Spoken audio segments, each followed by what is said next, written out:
of diet and lifestyle and prevention of cardiovascular disease is the most important probably. Because if you look carefully to the guidelines, lifestyle is suggested to everyone. So everyone should take all the possible means to reduce cholesterol through lifestyle and dietary approaches. Why this is important? Because this is additive to any other intervention, pharmacological, therapeutic, you wish, in order to reduce the risk. The concept that is behind this is doesn't matter how you reduce the LDL cholesterol, what counts is how much you reduce it. So you can gain even from a 10–15% reduction you can achieve with dietary changes and lifestyle changes, and add that to the top of the efficacy of drugs. This is a matter of population approach and what can be taken every day, not being a drug itself. So if you look at the guidelines, the vast majority of the population we are addressing actually are not the very high risk or the high risk people, but are the people with moderate low risk.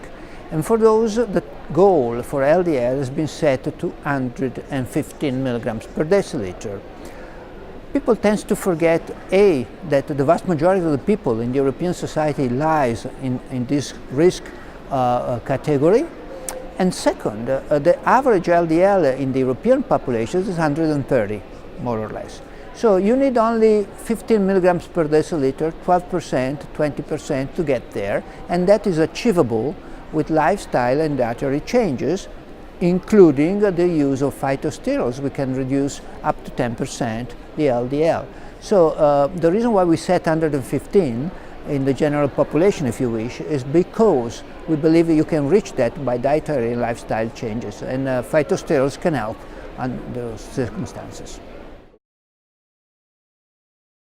One is, although it's not that effective at reducing LDL, is effective at reducing triglyceride and reducing non-HDL cholesterol, which is also a sort of atherogenic cholesterol, and that is physical exercise. So you don't need to run a marathon, but you know, a reasonable exercise every day, 20 to 25 minutes, not exhausting you, that would be appropriate.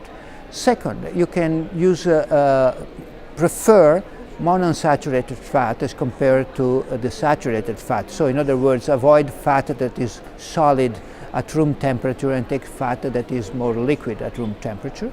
And third, you can choose elements that have a high content of phytosterols or other principles that tend to reduce LDL cholesterol. So vegetables, some kind of vegetable do have this kind of phytosterols in it. Cholesterol is an amazing molecule. You have to think that 5+ Nobel Prize were awarded for cholesterol. There must be a reason. Because cholesterol is a Janus molecule, if you wish. It is important for our members, it is important for our cells to function properly.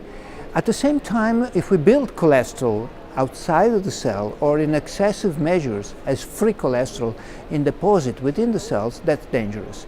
So it is always something of interest to understand how cholesterol modulates physiological processes, and at the same time how building up cholesterol within the cells can damage cells and can bring to atherosclerosis essentially.